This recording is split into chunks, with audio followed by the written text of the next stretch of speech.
She was promised to the king, but her heart belonged to the alpha vampire in the shadows.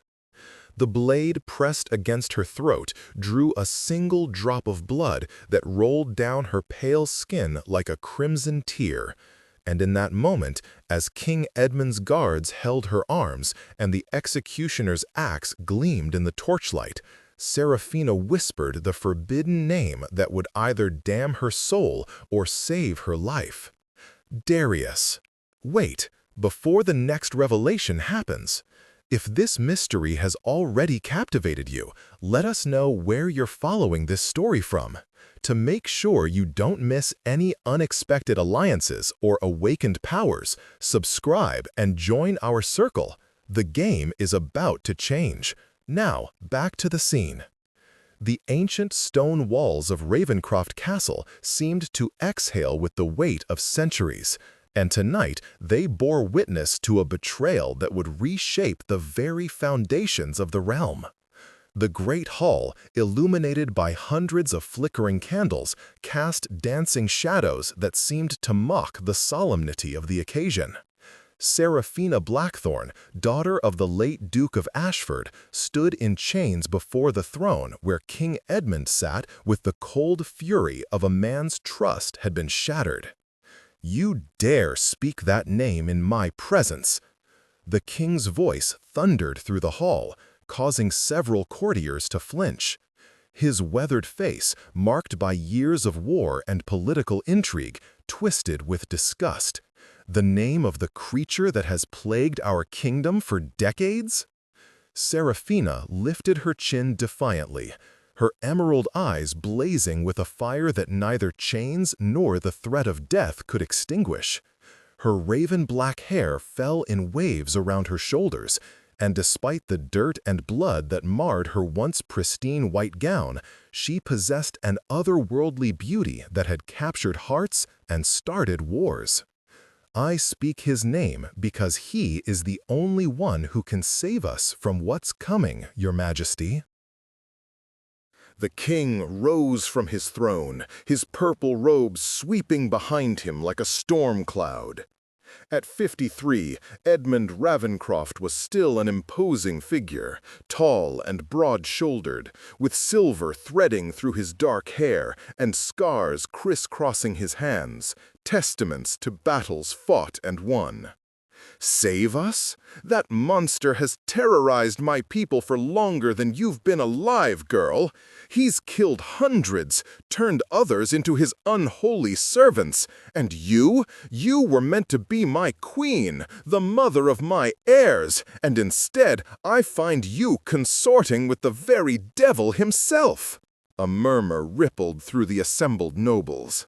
Lady Catherine Marlowe, the king's sister, stepped forward from the crowd of courtiers, her silk dress rustling against the stone floor. Her face bore the sharp beauty of the Ravencroft bloodline, but her eyes held a calculating coldness that had earned her the nickname, the Spider, among those who dared whisper it. "Perhaps, brother," Lady Catherine said, her voice smooth as honey over steel, "we should hear what the girl has to say before we condemn her. After all, she was found in the old ruins at midnight, covered in blood, but very much alive. One might wonder how a delicate flower such as Lady Serafina survived an encounter with the alpha vampire when seasoned knights have fallen to his fangs." The accusation hung in the air like incense, heavy and choking. Serafina felt the weight of every gaze in the hall, some filled with curiosity, others with barely concealed hunger for scandal. She had known this moment would come eventually. The secret she had guarded for months could no longer be contained, not after what had happened in the ruins, not after what she had witnessed.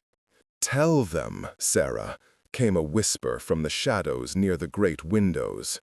The voice was like dark silk, cultured and dangerous, and it made every person in the hall freeze with primal fear.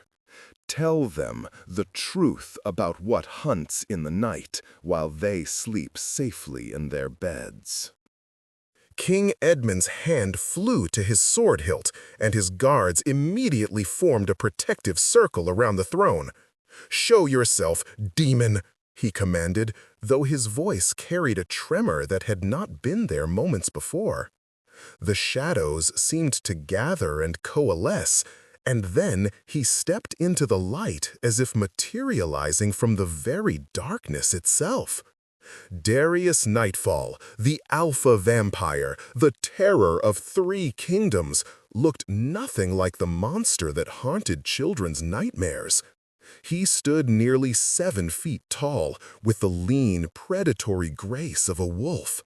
His hair was black as midnight, falling in waves to his shoulders, and his face was carved by some divine hand that had decided to make beauty itself dangerous. But it was his eyes that truly marked him as something other than human. Silver like moonlight on water, ancient and knowing, with the weight of centuries behind them. He wore black leather that fit him like a second skin, and a long coat that billowed behind him like wings. At his side hung a sword with a blade so dark it seemed to devour the light around it. But most unsettling of all was the way he moved, silent as a predator, graceful as a dancer, deadly as sin itself. "Your Majesty," Darius said, offering a mocking bow that somehow managed to be both respectful and insolent. "How kind of you to invite me to your little gathering, though I must say the hospitality leaves much to be desired." His gaze swept over the guards with their drawn swords, and several of them took unconscious steps backward. "You have some nerve showing your face here," King Edmund snarled, though he remained safely behind his human shield. "After all the innocent blood you've spilled, all the terror you've brought to my realm." Darius laughed, a sound like dark music that seemed to resonate in the very stones of the castle. "Innocent blood? Oh, Edmund, if only you knew how far from innocent your precious nobles truly are. But we're not here to discuss my dietary habits." We're here because Lady Seraphina has something rather urgent to tell you about the real threat to your kingdom. Seraphina felt the vampire's silver eyes upon her, and, despite everything, the chains, the guards, the axe waiting for her neck, she felt a warmth spread through her chest. It was the same warmth she had felt that first night 3 months ago when she had encountered him in the rose garden, when her world had shifted on its axis and nothing had ever been the same again. "The Shadowkin," she said, her voice carrying clearly through the hall. "They're coming, Your Majesty, an army of them, led by something ancient and terrible. They'll be here by the new moon." "Shadowkin?" Lady Catherine's perfect composure cracked slightly. "Those are children's tales, stories told to frighten." "They are very real," Darius interrupted, his voice cutting through her protests like a blade through silk. "I've been hunting them for centuries, following their path of destruction across the continent. They consume everything in their path, human, vampire, anything with life force. They leave only empty husks behind." King Edmund's face had gone pale beneath his beard. "Even if such creatures exist, why should I trust the word of a vampire and a—" His gaze fell on Seraphina with something that might have been heartbreak. "A traitor." "Because," Seraphina said, lifting her chin higher, "I've seen them. 3 nights ago, when I was supposed to be preparing for our wedding, I followed reports of strange killings to the old ruins. I found Lord Garrett's hunting party. All of them. They were still alive, Your Majesty, but their souls were gone. Their eyes were like black holes, and they moved like puppets on strings." A collective gasp went up from the assembled nobles. Lord Garrett had been one of the king's most trusted advisors, a man known for his skill with both sword and strategy. If he and his men had fallen to these creatures— "The Shadowkin are parasites," Darius continued, his silver eyes never leaving the king's face. "They possess their victims, using their bodies as vessels while consuming their life essence. By the time a person realizes they've been infected, it's far too late. They spread like a plague, and they're drawn to concentrations of power, castles, cities, places where many souls gather in one location. And you expect me to believe that you, the scourge of my kingdom, want to help us?" King Edmund's voice dripped with skepticism. Darius smiled, revealing fangs that gleamed like ivory daggers. "I don't want to help you, Edmund. I despise you and everything you represent. But I have a vested interest in keeping this world populated with living, breathing humans.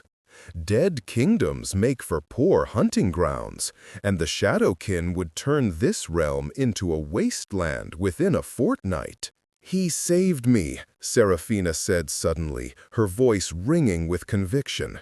"When the possessed soldiers tried to take me, when I was trapped in those ruins with nowhere to run, he came. He fought them off, even though it meant revealing himself to me, even though it put his own survival at risk." The memory was burned into her mind like a brand. The way Darius had appeared like an avenging angel, his sword singing through the air as it cut down the hollow-eyed things that had once been men.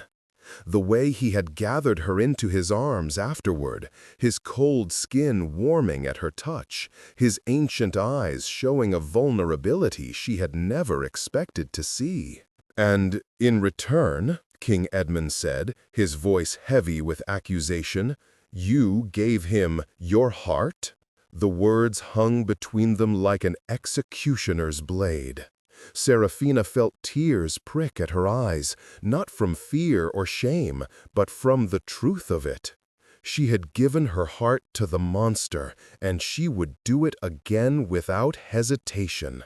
"Yes," she whispered, and the admission seemed to echo through the great hall like a bell tolling.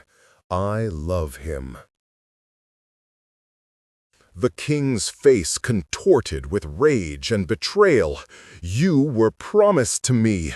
Your father gave his word on his deathbed that you would be my queen, that our union would unite our houses and strengthen the realm." "My father promised you a bride," Seraphina replied, her voice growing stronger with each word. "He never promised you my love. And love, your majesty, cannot be commanded or bartered like cattle at market." Lady Catherine stepped forward again, her shrewd eyes moving between her brother and the vampire who stood like a shadow made flesh in the center of the hall. "This is all very touching," she said with acid sweetness, "but we have more pressing concerns than matters of the heart. If these Shadowkin are real, if they're truly coming, then we need every advantage we can muster, even—" she paused, as if the words tasted bitter on her tongue, "an alliance with a vampire." "Catherine," the king warned, but his sister raised a jeweled hand to silence him. "Think, Edmund. Our armies are scattered across the borders, dealing with the rebellion in the northern provinces. We have perhaps 300 men-at-arms here at Ravencroft, and you say these creatures are coming with the new moon? That gives us 4 days to prepare for something our soldiers have never faced and don't understand." Darius nodded approvingly. "At least one member of your family has tactical sense. The Shadowkin are not like human enemies. They don't tire, they don't feel pain, and they don't show mercy. Traditional weapons are useless against them. Silver, blessed steel, fire, these might slow them down, but they won't stop them permanently.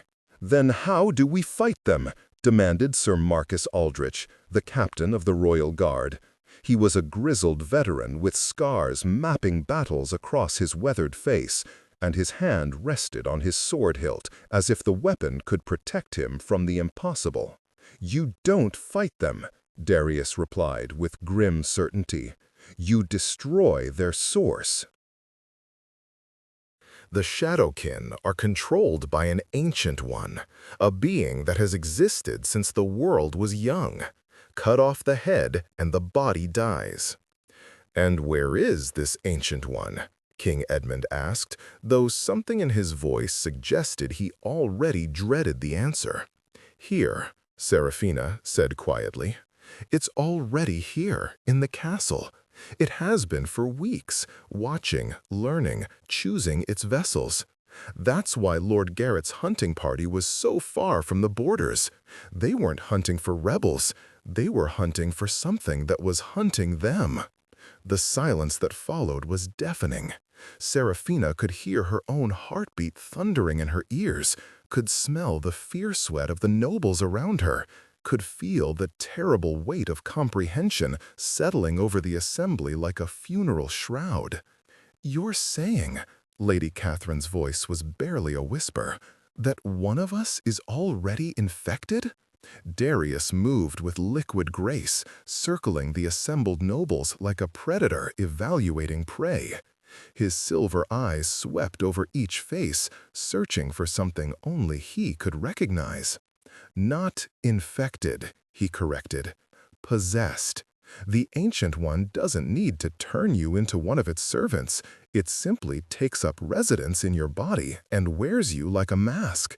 You continue to act normally, to speak and think and feel, but underneath it all, the parasite is feeding, growing, waiting for the perfect moment to reveal itself."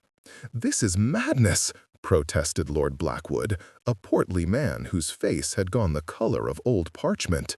"You expect us to believe that one of our own number is some kind of demon in disguise?" "I expect you to use what little sense the gods gave you," Darius replied coldly. "Tell me, Lord Blackwood, when did you last see your son, the one who went missing a month ago during that hunting expedition?" Lord Blackwood's eyes widened in shock. "How could you possibly know about?" "Because," Darius said, his voice dropping to a deadly whisper, "I found what was left of him. The Shadowkin had been using his body as a scout, sending him ahead to map the castle's defenses and identify key targets. By the time I tracked him down, there wasn't enough of his soul left to save. The Lord's legs gave out beneath him, and he would have fallen if 2 other nobles had caught his arms. His strangled sob echoed through the hall, a sound of pure grief that made even the hardened guards shift uncomfortably. "The Ancient One chooses its hosts carefully," Darius continued, his gaze moving methodically from face to face. "It prefers those with access to power and information. Someone who can move freely through the castle, who knows the layout, the guard rotations, the weaknesses in the defenses." Seraphina watched the vampire work, saw how his presence affected everyone in the hall. Fear was a living thing now, crawling under skin and whispering poison in every ear. Trust, the foundation of any court, was crumbling like sand before her eyes. Every noble was now looking at their neighbors with suspicion. Every glance was being analyzed for signs of otherworldly influence. "This is exactly what it wants," she realized aloud. "The Ancient One doesn't need to destroy us with force. It just needs to turn us against each other." Darius smiled at her, and for a moment his expression softened with something that might have been pride. "Clever girl, you understand the game better than most." King Edmund's voice cut through the rising murmur of frightened voices. "Enough! I will not have my court torn apart by paranoia and accusations. If there is truly some creature hiding among us, then we will root it out in the traditional manner, with steel and fire. Your Majesty, Sir Marcus said carefully, perhaps we should consider evacuating the castle. If the enemy is already within our walls. And go where? Lady Catherine demanded. The roads are patrolled by rebels. The nearest Allied stronghold is a week's ride away. And you suggest we travel with whatever creature might be hiding among us? No, brother. If we're to make our stand, it should be here, on ground we know. As the debate continued, Serafina felt a familiar coolness brush against her mind, the mental touch she had come to associate with Darius. In the 3 months since their first encounter, they had developed a connection that went beyond the physical, a bond that allowed them to communicate without words. It was one of the many impossible things about loving a vampire that she had learned to accept. "Can you sense it?"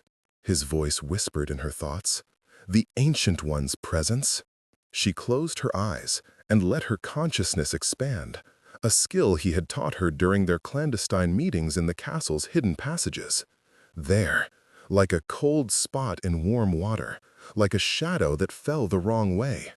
It was subtle, masterfully concealed, but once she knew what to look for, "Yes," she replied through their bond. "Oh God, Darius, it's been feeding on multiple people. Not just one host, but several. Small tastes from many sources to avoid detection." His mental presence grew darker, more dangerous. "Then we're dealing with something far older and more cunning than I first suspected. An ancient one that has learned patience." The conversation in the hall had grown heated, with nobles taking sides and voices rising in fear and anger. Some demanded immediate evacuation, others insisted on fortifying the castle, and still others called for Darius to be chained and interrogated until he revealed the full truth of what they faced. Through it all, Serafina watched and listened, her mind racing as pieces of a terrible puzzle began to fall into place. The timing of the Shadowkin's arrival, the careful selection of hosts, the way the Ancient One had remained hidden until now, it all pointed to a plan that had been months, perhaps years, in the making. "The wedding," she said suddenly, her voice cutting through the chaos. It was always about the wedding. Every eye in the hall turned to her, but she only had eyes for Darius. His silver gaze met hers, and she saw her own understanding reflected there. "What wedding?" King Edmund demanded. "Our wedding was to be tomorrow night, but given your circumstances, I think it's safe to assume those plans are no longer viable." "That's exactly the point," Serafina continued, her heart hammering as the full scope of the Ancient One's plan became clear. "Don't you see? Tomorrow night, every noble family in the kingdom was supposed to be here, in this very hall, celebrating the union of 2 great houses. The Ancient One doesn't want to pick off victims one by one.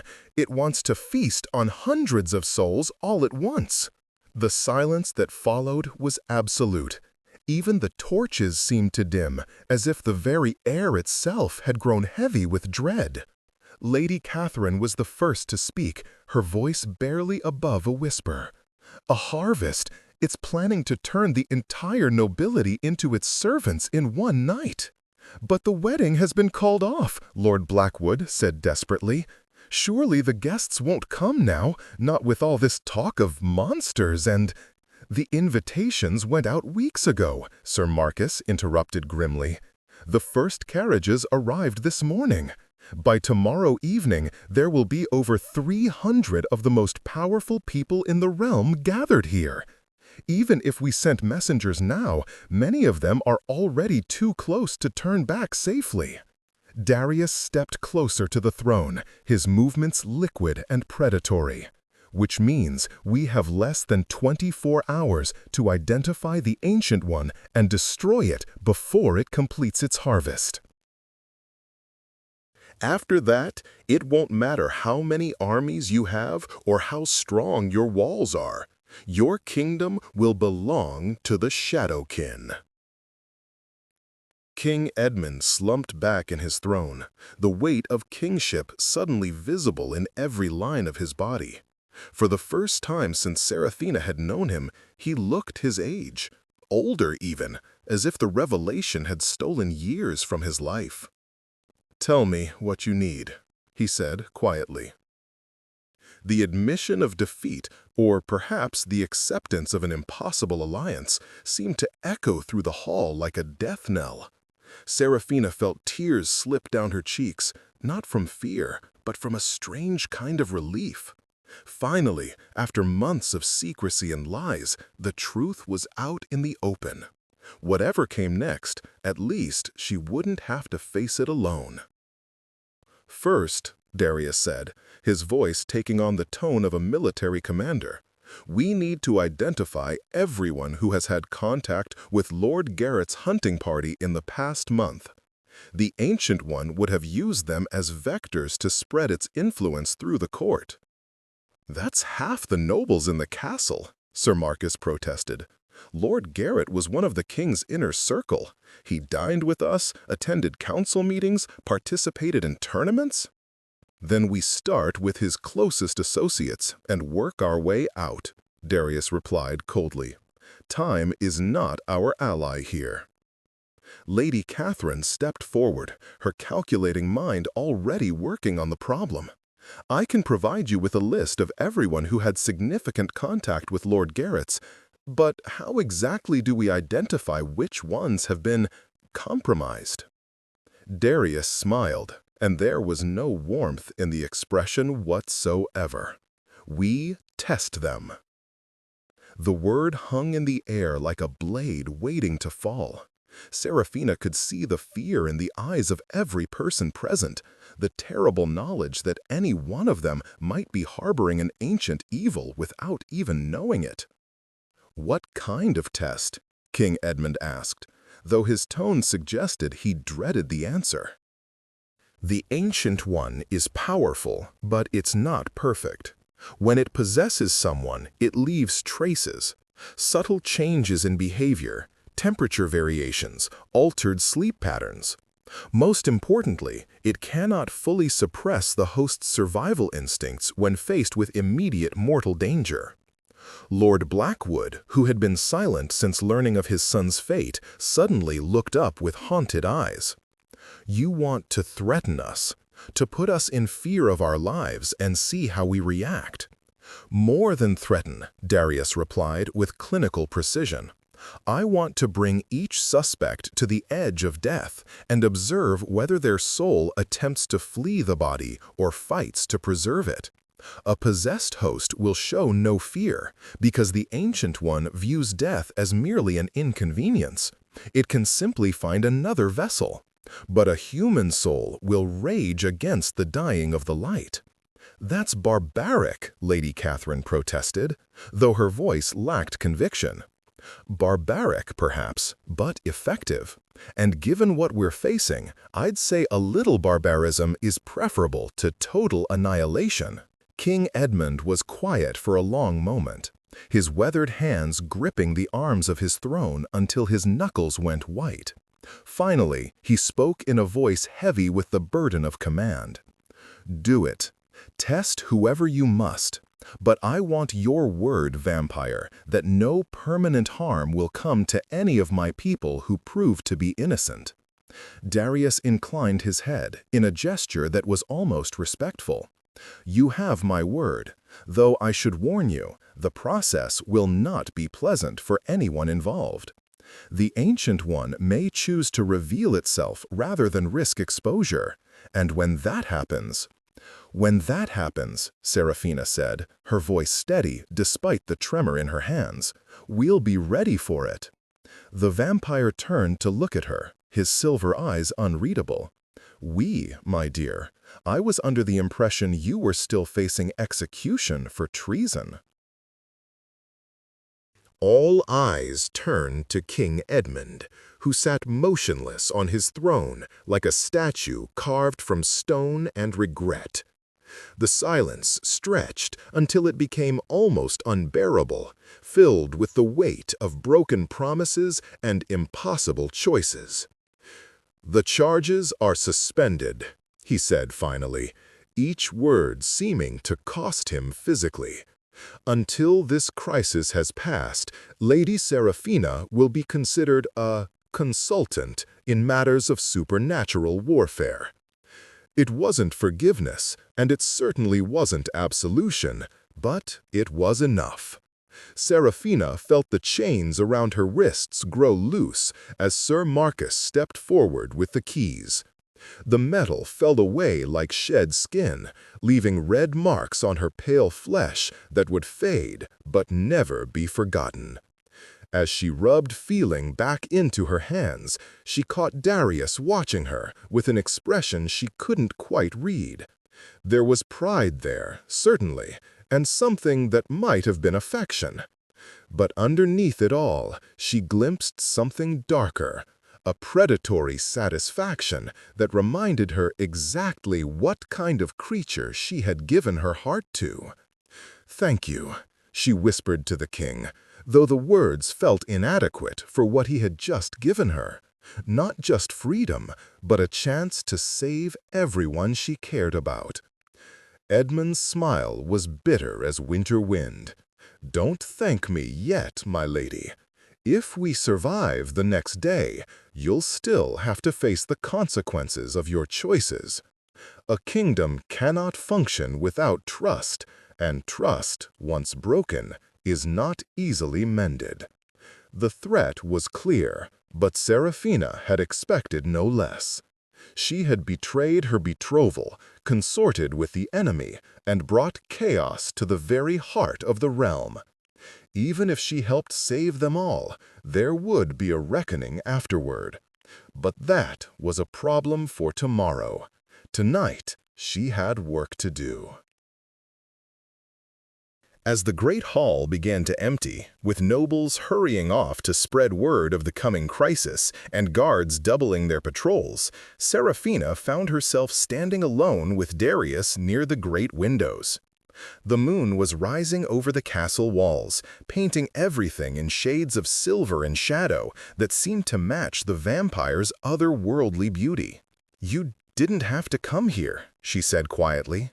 "You could have fled the kingdom, found somewhere safe to wait out the storm." He turned to face her, and in the moonlight, his features seemed carved from marble, beautiful and cold and eternal. "Is that what you think? That I would abandon you to face this alone?" "I think," she replied, stepping closer until she could feel the coolness of his presence against her skin, "that you're not as heartless as you pretend to be." His laugh was soft and bitter. "Hearts are for the living, Sarah. I am a creature of shadows and hunger, bound to this world by appetites you couldn't begin to understand. What I feel for you, it's not love as mortals define it." The words should have hurt, but Seraphina had moved beyond conventional pain. She reached up to touch his face, her fingers tracing the sharp line of his jaw. His skin was cold as marble, but it warmed beneath her touch, one of the many small impossibilities that marked their relationship. "Then what is it?" she asked. He caught her hand in his, pressing it flat against his chest, where a human heart should beat but didn't. "Obsession," he said simply. "Possession. The need to protect what is mine from all other predators. If that is love, then yes, I love you with the fury of the damned." She should have been frightened by such words. Instead, she felt a warmth bloom in her chest that had nothing to do with the physical attraction between them. This creature of shadow and sin, this monster who had terrorized kingdoms, had claimed her as his own. It should have filled her with horror. Instead, it filled her with a fierce joy that she didn't dare examine too closely. "The Ancient One," she said, forcing herself to focus on more immediate dangers. "You said it's been feeding on multiple hosts. How many people in the castle do you think it's touched?" Darius released her hand and moved to the window. his gaze scanning the courtyard below where guards moved like ants between the various buildings. Hard to say. A creature this old, this careful, it could have been taking tiny sips from dozens of people. Just enough to taste their essence and map their souls, not enough to be detected until it was ready to feed properly. And when it does feed properly, they become empty shells, bodies that move and speak and seem to think, but with nothing inside but hunger. They'll spread through the castle like a plague, converting everyone they touch until there's nothing left but hollow-eyed servants dancing to the Ancient One's will. Seraphina shuddered at the image. How do we stop something like that? We find its true host, the body it's chosen as its primary vessel, and we destroy it completely. Silver, fire, blessed steel, something that can burn away the parasite and free the soul it's devouring. And if we can't find the host in time? Darius turned from the window to look at her, his silver eyes reflecting the moonlight like twin mirrors. Then we burn the castle down with everyone in it and hope that's enough to contain the spread. The casual way he said it, as if mass murder were simply another tactical option, reminded her again of what he truly was. But she had seen him show mercy, had felt the gentleness in his touch, had witnessed moments of vulnerability that proved something human still existed beneath the monster's facade. There has to be another way, she insisted. Perhaps, but hope, my dear, is a luxury we may not be able to afford. A knock at the great doors interrupted them, and Sir Marcus entered with his usual military bearing. His scarred face was grim as he approached, and Seraphina noticed that he kept his hand on his sword hilt. Whether from habit or because he was in the same room as the kingdom's most notorious predator, she couldn't say. "Your Majesty has retired for the evening," he reported. "Lady Catherine is organizing the household staff to begin preparations for defensive measures. She requests that you," his gaze flicked uncertainly to Darius, "begin your examinations first thing in the morning." "Morning may be too late," Darius replied. "The Ancient One will sense that we're hunting it. It may choose to accelerate its timeline rather than risk exposure." "Then what do you suggest?" Darius smiled, and Seraphina felt a chill run down her spine at the predatory hunger in that expression. "We start tonight, quietly, carefully, with those most likely to be compromised. And we pray to whatever gods still listen that we're not already too late." Sir Marcus nodded grimly. "I'll gather the suspects. Shall I have them brought to the dungeons?" "No," Seraphina interjected, earning surprised looks from both men. "If we start hauling nobles off to the dungeons in the middle of the night, we'll have panic and chaos by morning. The Ancient One will use that confusion to complete its work." "Then where?" Sir Marcus asked. She thought quickly, her mind racing through the castle's layout and the need for both secrecy and security. The old chapel. It's isolated, sanctified ground that might provide some protection, and there are only 2 entrances. We can control who comes and goes without attracting attention. Darius nodded approvingly. "Clever. Sanctified ground will make the Ancient One uncomfortable, might even force it to reveal itself more readily. Very well, the chapel it is." As Sir Marcus left to make the necessary arrangements, Seraphina found herself alone with the vampire once more. The weight of what they were about to attempt pressed down on her like a physical thing, and she felt her composure beginning to crack. "What if we're wrong?" she whispered. "What if there is no Ancient One, no Shadowkin army? What if we're about to torture innocent people based on the word of a creature that feeds on human blood?" Darius moved behind her, his presence both comforting and dangerous. He didn't touch her, but she could feel the coolness of his body like a whisper against her skin.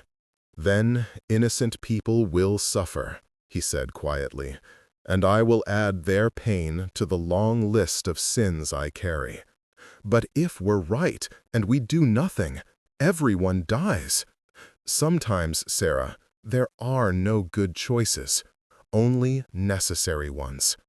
She turned to face him, and in the moonlight streaming through the great windows, he looked like something out of a legend, beautiful and terrible and utterly inhuman. "How do you bear it? The weight of all those decisions, all that blood on your hands?" "By remembering that the alternative is always worse," he replied. "I am a monster, but I am a monster with purpose. Without creatures like me to police the darkness, things like the Ancient One would have overrun this world centuries ago." It was a bleak philosophy, but she found a strange comfort in it, perhaps because it absolved her, in some small way, of the guilt she felt for loving him. If Darius was a necessary evil, then loving him was simply another burden she would have to bear for the greater good. The thought should have depressed her. Instead, she felt a kind of grim determination settle over her like armor. Whatever came next, whatever horrors they would have to face or inflict, she would meet them with her eyes open and her conscience clear. She had chosen her path the night she first spoke his name in the rose garden, and she would walk it to whatever end awaited. "Come," she said, extending her hand to him, "we have work to do." His fingers closed over hers, cold as winter but steady as stone, and together they walked out into the darkness to begin their hunt for the monster that wore a human face. The old chapel had not seen regular use for decades, not since King Edmund's grandfather had built the newer, grander house of worship in the castle's main courtyard. Now it served primarily as a storage space for old tapestries and forgotten statuary, its stained glass windows dark and its altar covered in dust and cobwebs. But it was still sanctified ground, blessed by generations of faithful priests. And as Darius stepped across the threshold, Seraphina saw him wince slightly, the first sign of discomfort she had ever witnessed from him. "Does it hurt?" she asked quietly as they moved deeper into the shadowy space. It itches," he admitted, his voice tight with controlled pain, "like wearing clothes made of nettle. But it's bearable, and more importantly, it will make any creature of pure darkness profoundly uncomfortable."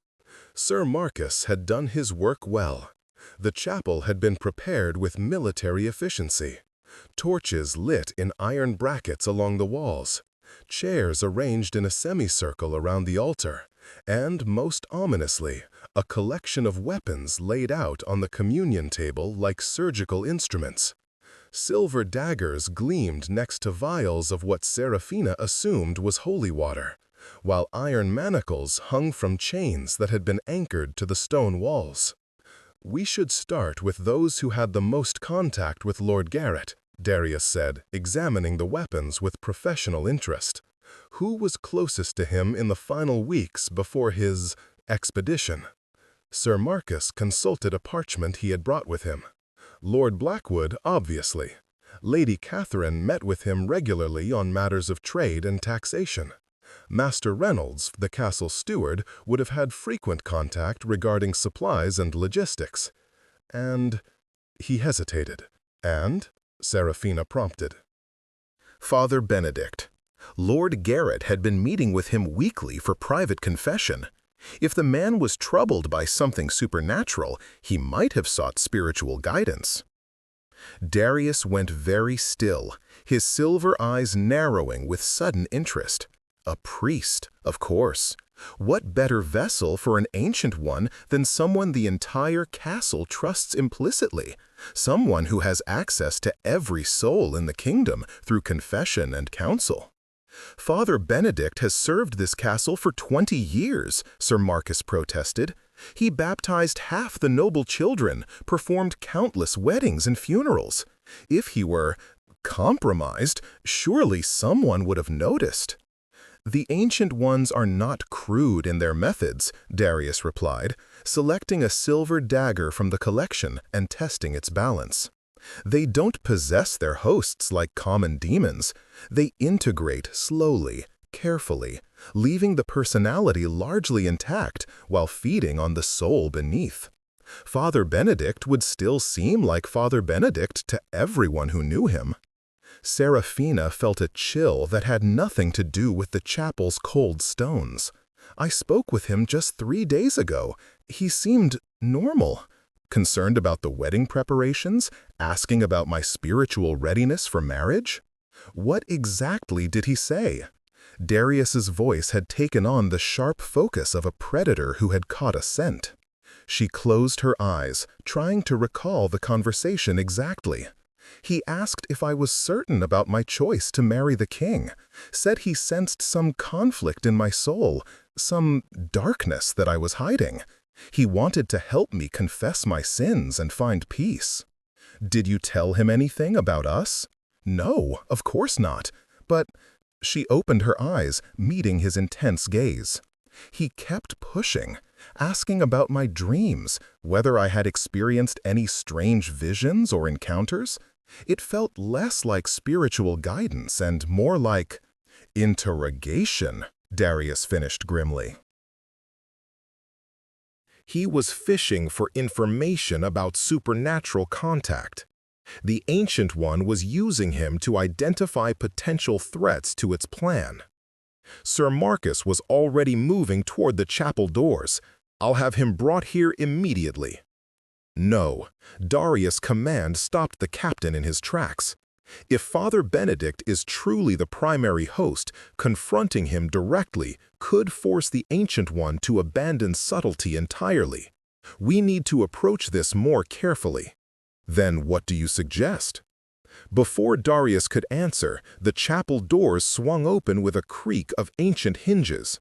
Lady Catherine entered, her silk dress whispering against the stone floor, followed by a small entourage of nervous-looking nobles.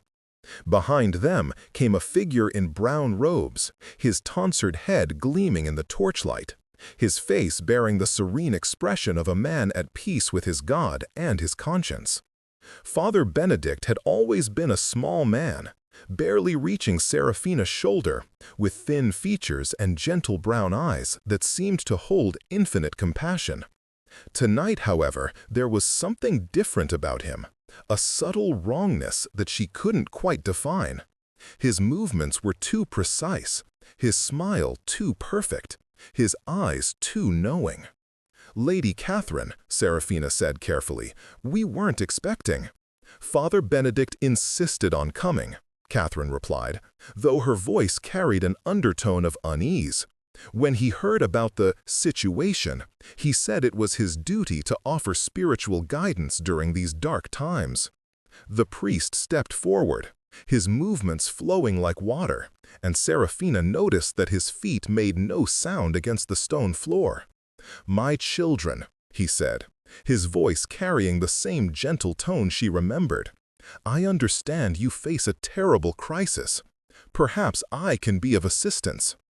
Darius had gone very still, his hand resting casually on the hilt of his dark sword. To anyone else, he might have appeared relaxed, but Serafina could feel the tension radiating from him like heat from a forge. "Father," she said, keeping her voice steady, "it's good of you to come.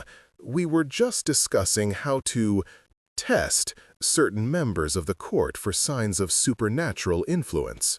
Father Benedict's smile widened slightly, and for just a moment, Serafina could have sworn she saw something move behind his eyes, a shadow that writhed like smoke. Test them? How interesting! And what form would these tests take? "Various methods," Darius replied smoothly, though his silver eyes never left the priest's face. "Ah." Father Benedict clasped his hands behind his back and began to pace slowly around the chapel's perimeter. "And you believe that one among us harbors some form of evil entity? How fascinating! Tell me, Master Vampire, What makes you so certain this Ancient One even exists? The casual way he used Darius' nature as an identifier made several of the assembled nobles step back in alarm. Sir Marcus's hand went to his sword, while Lady Catherine's eyes darted between the priest and the vampire like a spectator at a deadly game of chess. "Experience," Darius replied. "I've been hunting creatures like this for centuries. I know their patterns, their methods, their appetites."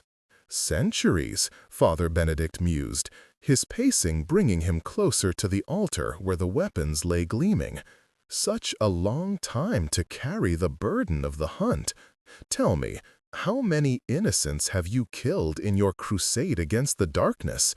How many souls have you claimed in the name of the greater good?"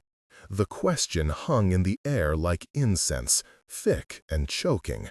Seraphina saw doubt flicker across several faces, saw the seed of mistrust that the priest's words had planted.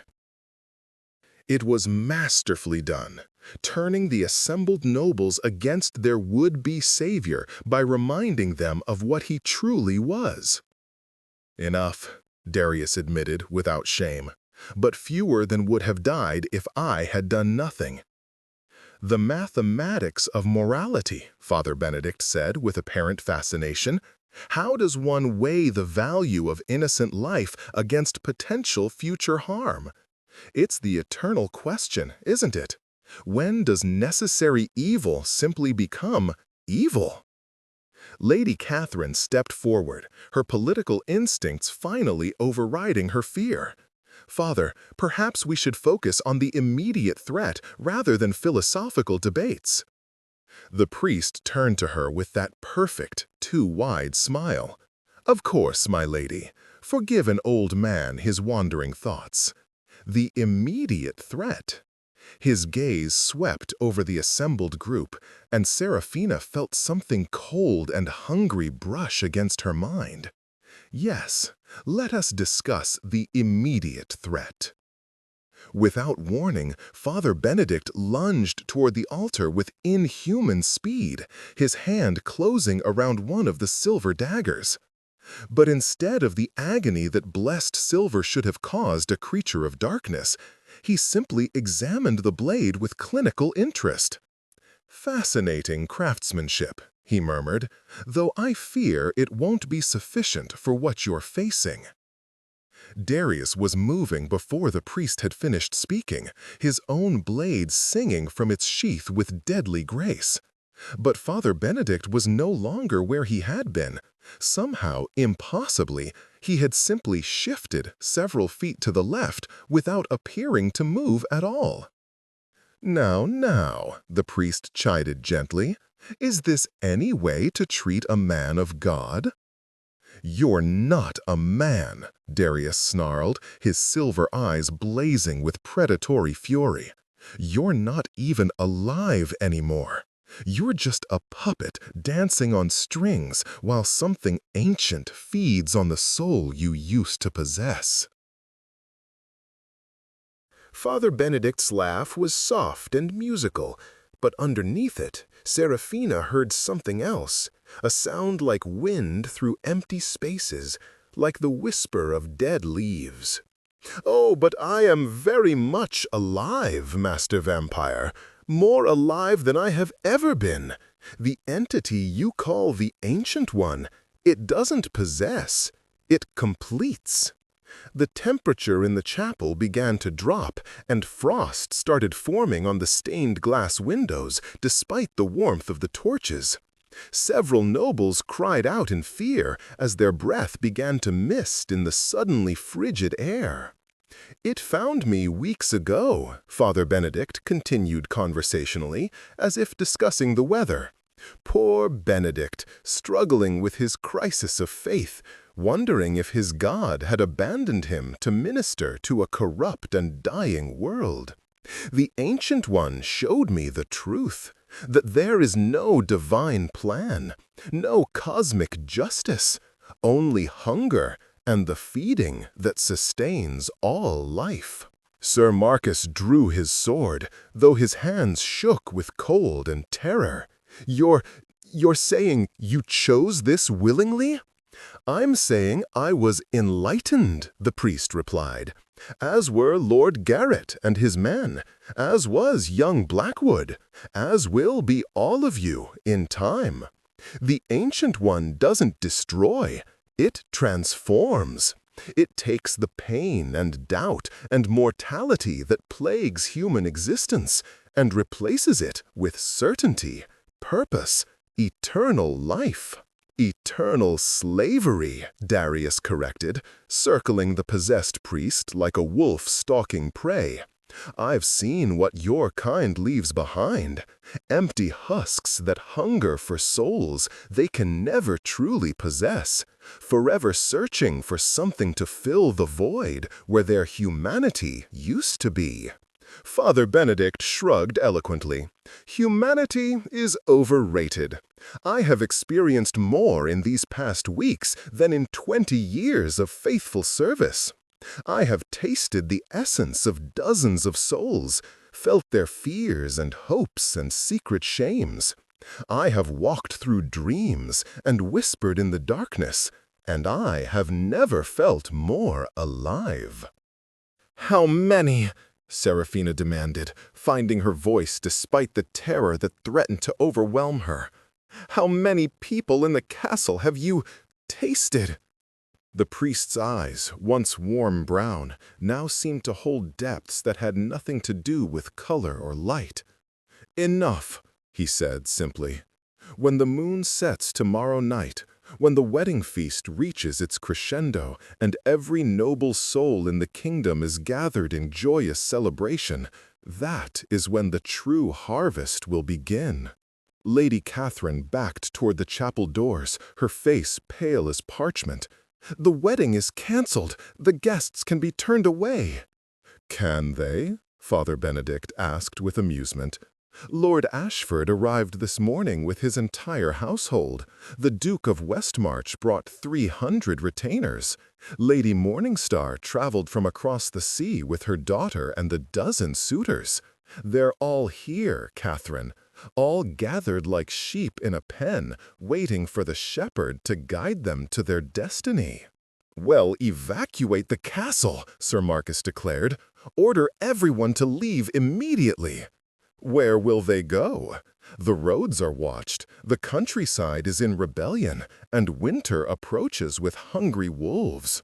No, Captain, they'll stay right here where it's warm and safe and convenient. Darius struck without warning, his blade moving in a silver arc toward the priest's neck. But instead of finding flesh, the sword passed harmlessly through what might have been shadow or smoke or something that existed between the two. Father Benedict reformed several feet away, his expression more amused than concerned. You cannot kill what is already dead, vampire. Poor Benedict died the moment he welcomed me into his soul. What you see before you is merely the echo of what he once was, animated by will and hunger and the certainty of purpose. Then what do you want? Seraphina stepped forward, her hands clenched into fists at her sides. Why reveal yourself now? Why not wait until tomorrow night when you have your harvest?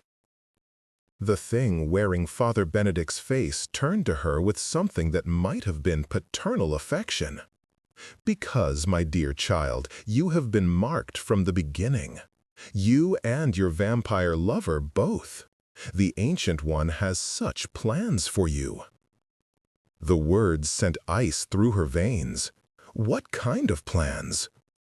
You are the bridge, Father Benedict explained, his voice taking on the cadence of a sermon.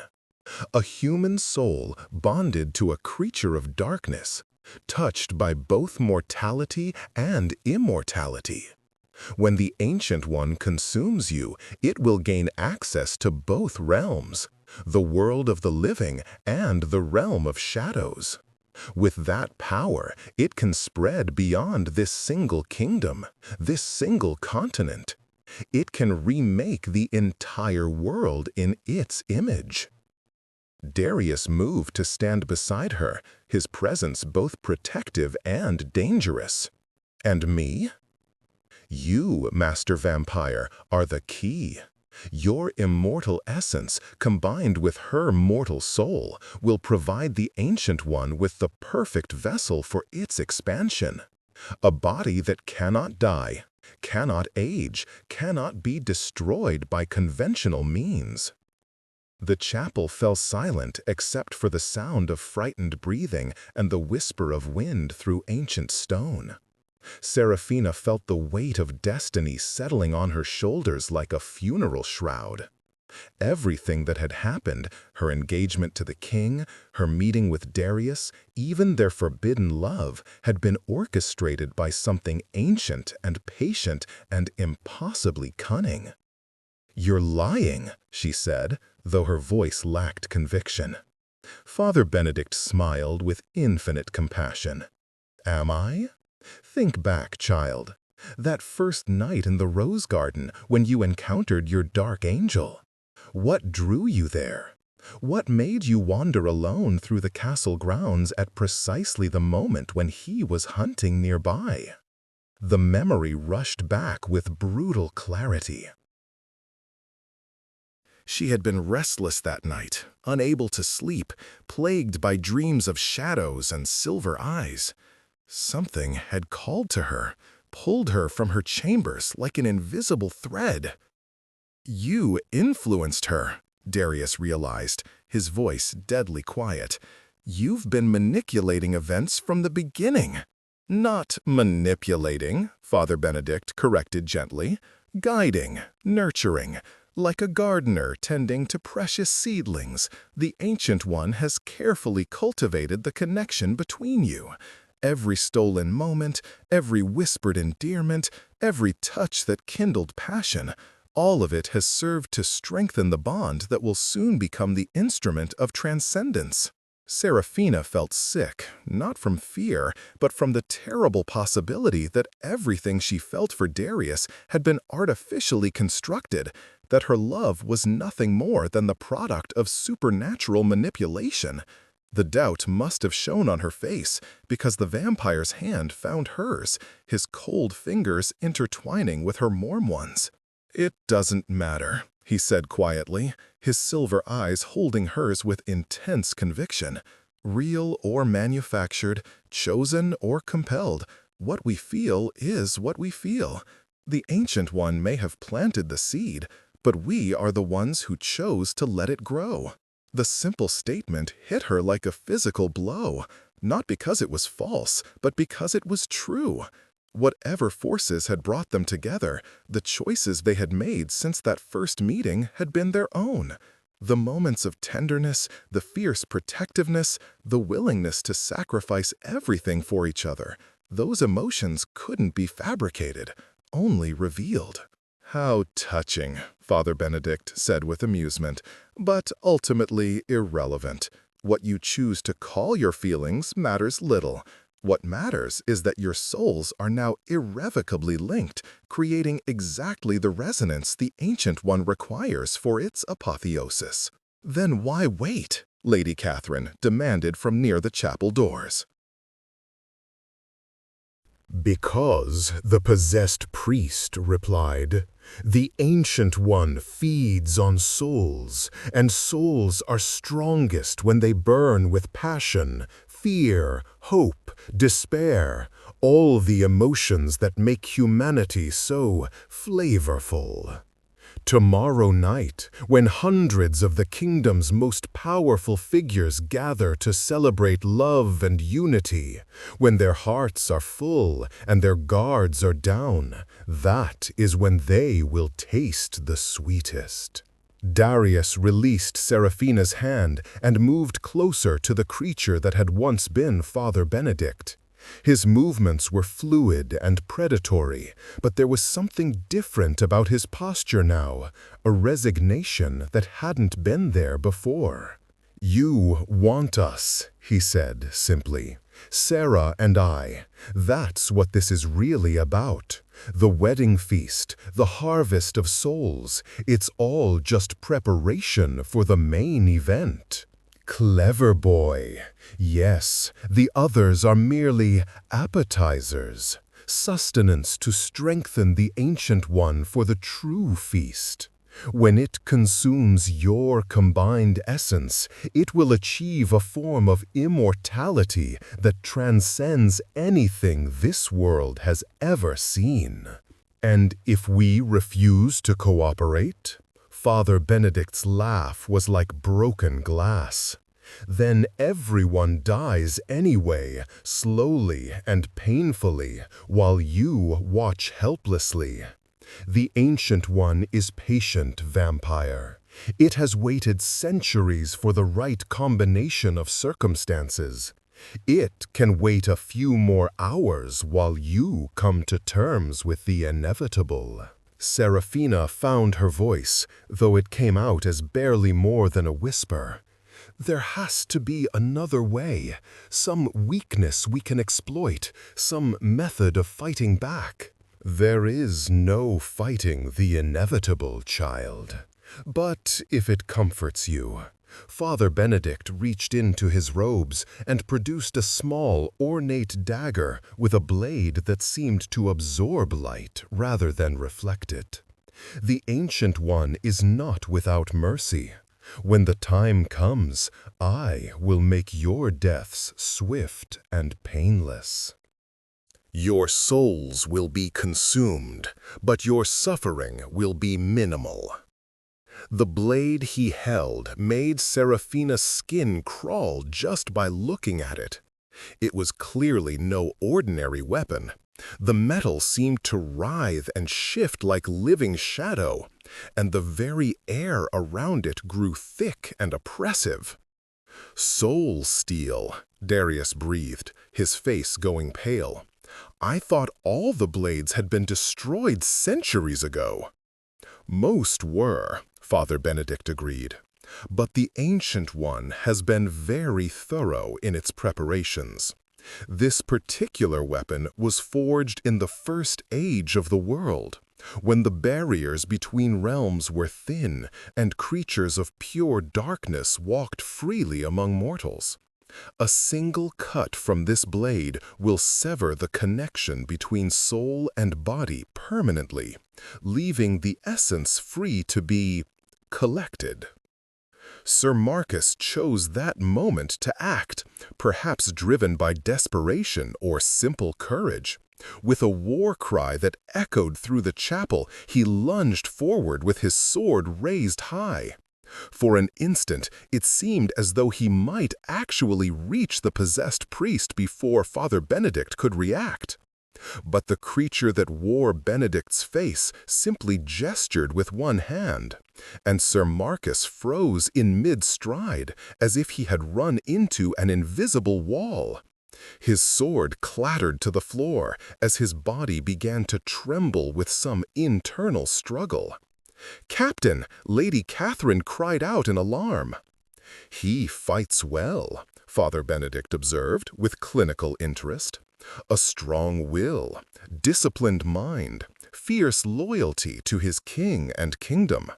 The Ancient One is impressed.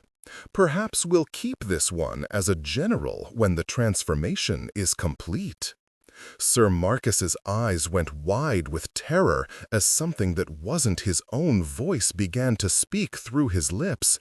"My lady, run!" Then his expression went blank, and when he straightened, there was nothing human left in his gaze. The thing that had been Sir Marcus turned toward the chapel doors and drew his sword with mechanical precision. "No," Serafina whispered, watching the captain she had known since childhood become another puppet in the Ancient One's collection. "Oh, yes," Father Benedict replied. "Did you think the priest was my only vessel? I told you, I have been tasting souls throughout the castle for weeks. Some, like poor Benedict, I consumed entirely. Others, like the good captain, I merely sampled, just enough to establish a connection, a thread of influence that can be pulled taut when needed."